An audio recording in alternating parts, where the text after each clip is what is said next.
देश की आजादी की लड़ाई लड़ने वाले गांधी परिवार के खिलाफ केंद्र की भाजपा सरकार लगातार षड्यंत्र रच रही है। केंद्रीय एजेंसियों ईडी, सीबीआई का दुरुपयोग कर झूठे मामले बनाए जा रहे हैं। शिमला में केंद्र की भाजपा सरकार पर निशाना साधते हुए अशोक गहलोत ने कहा कि नेशनल हेराल्ड अखबार का भी आजादी की लड़ाई में अहम भूमिका रही है और अखबार को पुनर्जीवित करने के लिए कांग्रेस ने प्रयास किया। ईडी द्वारा सोनिया और राहुल गांधी को नेशनल हेराल्ड 11 साल बाद चार्जशीट करना दुर्भाग्यपूर्ण है और विपक्षी पार्टी को भाजपा दुश्मन की तरह देख रही है, जो लोकतंत्र के लिए ठीक नहीं है।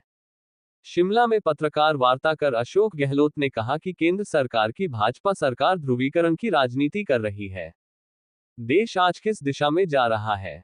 विपक्ष को आवाज को दबाने के लिए ईडी सीबीआई का प्रयोग कर झूठे मामले बनाए जा रहे हैं। कांग्रेस देश में विरासत को बचाने का काम किया है।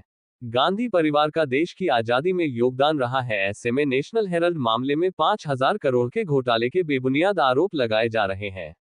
नेशनल हेराल्ड में कोई हितधारक 1 रुपए का फायदा भी नहीं उठा सकता है। इलेक्टोरल बॉन्ड मामले में भी यही हुआ था, लेकिन सुप्रीम कोर्ट में क्या हुआ ये भाजपा को भूलना नहीं चाहिए। पंजाब दस्तक के लिए सुरेंद्र राणा की रिपोर्ट। आप जानते कि जो हालात देश में बन गए हैं उसमें लगता है कि ये देश किस दिशा में जा रहा है और किस दिशा में जाएगा कोई नहीं जानता। आजादी के बाद में लगातार कांग्रेस ने शासन किया और लोकतंत्र को मजबूत किया। आज जो हालात है देश के अंदर, एनडीए गवर्नमेंट चला रही है देश को, अगर ये रवैया रहता कांग्रेस का तो शायद ना तो मोदी जी प्रधानमंत्री बन पाते, ना लोकतंत्र काम करते। अब पूरी तरह राजनीति चल रही है जैसे कोई दुश्मन हो, नेता विपक्षी पार्टी दुश्मन हो, उस रूप में व्यवहार है। और एक के बाद एक इनकम टैक्स हो, चाहे सीबीआई हो, चाहे ईडी हो, उसका दुरुपयोग हो।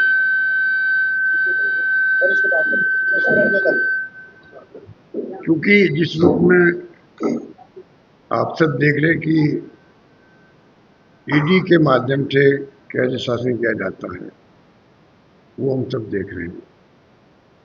इलेक्टोरल बॉन्ड के वक्त में भी ईडी का बहुत उपयोग हुआ और आखिर में इलेक्टोरल बॉन्ड को सुप्रीम कोर्ट को राष्ट्रवादी में बदलना पड़ा और हालात ऐसे बन गए हैं दुश्मनी के। एक तरफ तो कांग्रेस की विरासत है देश के अंदर, फ्रीडम मूवमेंट की, बड़े बड़े महापुरुष हुए, उन विरासत को समाप्त करने का प्रयास हो रहा है। आपको याद होगा जब मोदी जी बने प्रधानमंत्री तो कांग्रेस मुक्त भारत की बात करते थे, फिर विपक्ष की पार्टी मुक्त की बात होने लग गई। तो गांधी परिवार के ऊपर तो विशेष इनकी कृपा है। जिस रूप में व्यवहार कर रहे हैं हाउस के अंदर, हाउस के बाहर, जिस परिवार ने और जिस कांग्रेस ने देश को आजादी दिलवाई, मोतीलाल नेहरू से अगर बात करें हम लोग तो 1920 से किस प्रकार से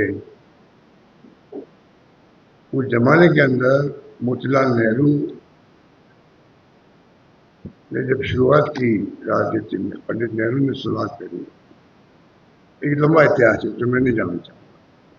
तो हाल ही में जो घटनाएं हुई है, जो चार्जशीट पेश की गई है सोनिया जी और राहुल जी के ऊपर, एक मजाक बन के रह गई।